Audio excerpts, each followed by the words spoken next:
Friday's edition of Business Incorporated. Thank you for joining us. I'm Chimezi Obi Iwago. On the show today, the Trade and Development Bank and USAID signed Memorandum of Understanding to power Africa. And South Africa's Standard Bank to launch secondary listing on A2X bourse. Plus, Libyans now buy foreign currency after government imposed measures. Let's get the show started now with the markets. And here in Africa, the South African JSE index was losing heavily at intraday, down 2.08%. The NSE index in Nigeria was in the green, 0.06%. Egypt is closed for the weekend, while Kenya closed positive on Thursday. And markets in the Middle East are closed on Friday, but mixed sentiment was observed on Thursday amongst the markets we track here. Abu Dhabi and Qatar were up 0.25% and 1.13% up each. Dubai and Saudi Arabia, however, dropped by 0.12% and 0.68% each. In Europe, equities moved lower on Friday morning as they continued to chase global market sentiment. Markets are also digesting Fed's rate decisions. For that and more, let's cross over to the Frankfurt Stock Exchange, where my colleague Conrad Boulsen is standing by to talk to us. Hello, Conrad. It's the final trading day for the week, and I'm sure you're ready to say thank God it's Friday, huh? Absolutely, Chibi. Thank God it's Friday.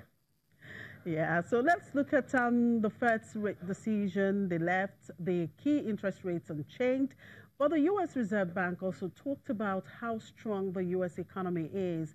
Now, is America on track for another rate hike? Absolutely, Jimmy. The market is pricing in interest rate hike number 4 in the United States this year. It's supposed to happen in December. The big question for people on the markets is not so much what's going to happen in December. People here are now discussing what's going to happen next year. Will we be seeing 2 or maybe 3 rate hikes in the United States? Big uncertainty about this, and uncertainty is the word of the day here. Look at this. The German share index quite jittery, quite uncertain, slightly on the downside. Also on the week, it's slightly lower. Adding to this uncertainty is not so positive news from China, where car sales are significantly down. Analysts are discussing that this year in China could be the first year on the car market with declines, with a shrinking car market. And here in Frankfurt, also bad news from ThyssenKrupp, the steelmaker, where a profit warning has sent the share price down around about 11%. All this is not really making for positive sentiment. Let's look at the global oil market. Both the prices for Brent North Sea oil as well as West Texas Intermediate crude had fallen by around about 20% from the 4-year highs they reached in early October. That's technically a bear market, right?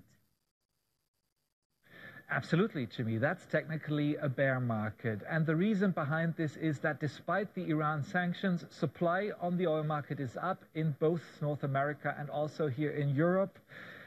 And at the same time, the recent economic data we've been getting is not really encouraging. There's, concerns on the markets about global growth. Today we got the latest autumn survey by the German Chambers for Industry and Commerce, and it shows that the percentage of businesses here in Germany which are optimistic about their business abroad has shrunk since last spring from 40 to 27%. Now, that's not really positive sentiment. So this combination, higher supply and, less optimism for the world's economy, that's weighing on the oil price. Adding to this are reports in the Wall Street Journal today that Saudi Arabia is considering pulling out of OPEC, an oil cartel, which is not really a cartel anymore. Still, it's a driving force on the market, controlling supply and prices. What happens if this breaks up? That's, of course, on oil traders' minds, and that is putting more pressure on the oil price. It's lost so much that, as you said, we're technically in a bear market there right now. And looking at the corporate world, Disney is making headlines with a record earnings report and the announcement to take on Netflix with a new streaming service. Are investors buying this? Absolutely, they are, Jimmy. This is one of the few positive stories this Friday. Disney's earnings report and the announcement of those streaming plans.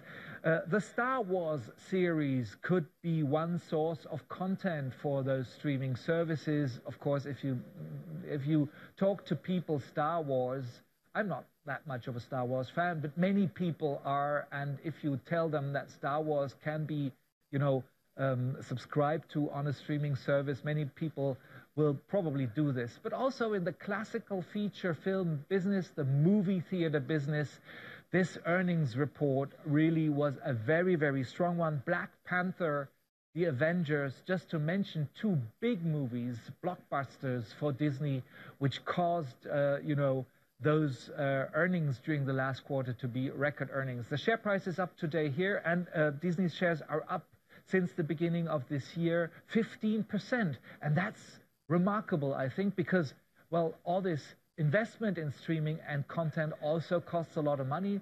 So obviously investors are very confident here. All right. Thank you, Conrad. It's been a wonderful week with you. And we'll enjoy the rest of the day and, of course, the weekend. I look forward to seeing you again before the end of the year.